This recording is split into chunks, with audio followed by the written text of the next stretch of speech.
দেখো হরেক রকমের মাছ এখানে, 12 ভাজার মাছও বলে অনেকে। আর এই মাছগুলো দেখো কতগুলো মাছ পাইছি, এগুলো রূপচাঁদা মাছ এই হরেক রকমের মাছের ভিতরে। তো এই মাছ আজকে রান্না করব, এইগুলো আজকে রান্না করব।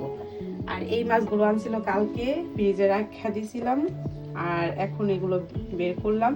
এগুলো সব ফ্রিজে রেখে দেবো, শুধু এই মাছটা আজকে রান্না করব। আর এইগুলো পুঁটি, আর এই যে দেখো এই মাছটা ফলি মাছ, একটা ফলি মাছই শুধু পাইছি।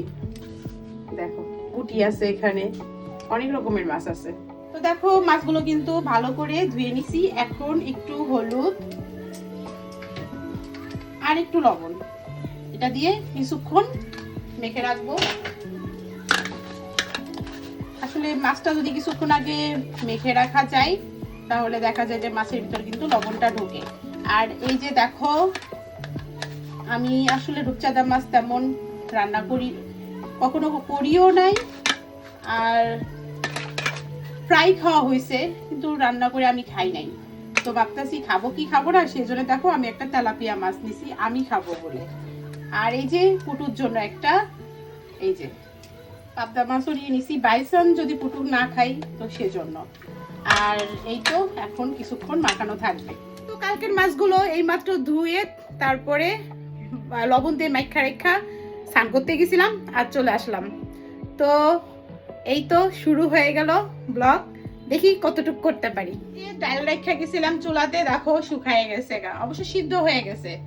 আর এই যে মাছগুলো দেখো লবণ দিয়ে হলুদ দিয়ে মেখে রেখে গেছি, এটা এখন রান্না শুরু করব। আর এখনো কিন্তু চা খাই নাই, দেখছো এখনো চা খাই। আমার কিছুদিন আগে আমি একটা ভিডিও করছিলাম, আমার চুলগুলো উঠা যাইতাছিল। তো দেখো চুল কিন্তু এখন উঠা বন্ধ হয়ে গেছে, একদম চুল ওঠে না, একদম কিন্তু চুল ওঠে না। আর ভিতরে কিন্তু ছোট্ট ছোট্ট গুড়ি গুড়ি চুল উঠতেছে। দেখো আমি কিন্তু ভাতের ডেকটা বসাই দিছি, আর এই যে চালটাও ধোয়া হয়ে গেছে, তো সিঁদুর পরাও হয়ে গেছে। এখন যাবো ছাদে জামা কাপড় মেলতে। চলো আমার সাথে ছাদে যাবে। তো চলে আইছি ছাদে, আর দেখো কি রোদ উঠছে। আর কিছুদিন আগেও এই রোদ ঠুক দেখা যেত। ফাইনালি কিন্তু আমার জামা কাপড় মেলা কমপ্লিট হয়ে গেছে। আসলে রোদ থাকলে কিন্তু জামা কাপড় শুকাইতে বেশি সময় লাগে না। আর দেখো প্রচন্ড রোদ উঠছে, প্রচন্ড। শস্যা আছে না, শস্যাগুলো মানে আমাদের ঘুরতে বুড়ি এখানে সিটায় রাখছিল। দেখো কি সুন্দর গাছ হয়েছে, ছোট ছোট গাছ হয়েছে। ছাদ থেকে এসে দেখি জলে উতাল এসে গেছে, দেখছো? শুধু জামা কাপড়টা মেলতে মেলতেই জলে উতাল এসে গেছে। আমি এখন ভাতটা বসাই দেবো, চালগুলো ডাইলা দেই যাতে ভাতটা হতে হতেই আমার অন্য কাজ হবে। তবে এখন ভাবতেছি আগে খেয়ে নেব, খাইনি এখনো কিছু। তো ভাতটা হয়ে যাক, তারপরে অন্য রান্নাটা করবো। চুলাতে ভাতটা তো বসাই দিয়ে চলে আইছি, তো এখন আর বসে থাকবো না, আগে খেয়ে নেব। আর আসলে আমি না এমনই, একটা কাজের সাথে আর একটা কাজ করি, আর যতটা সম্ভব দুইটা কাজ একসাথে করার চেষ্টা করি।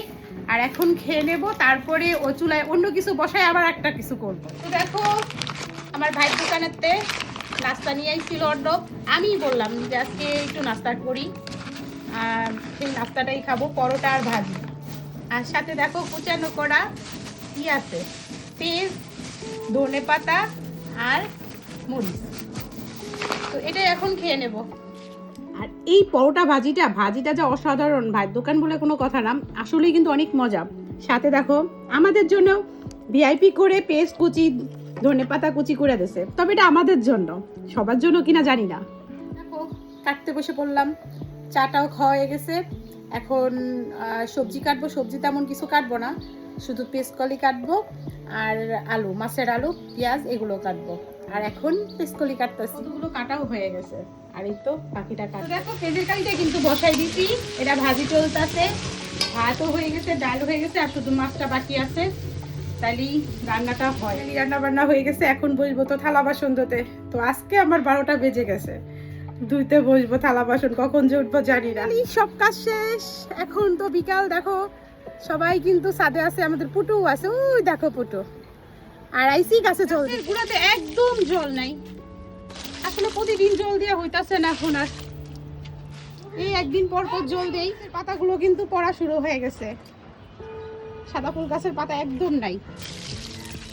দেখো আমাদের ডন্টে বুড়ি আলপনা দিচ্ছে গুটিটা আরে যে ফুটো শুধু গুটি গুটি করে পাগল হয়ে গেছে গুটি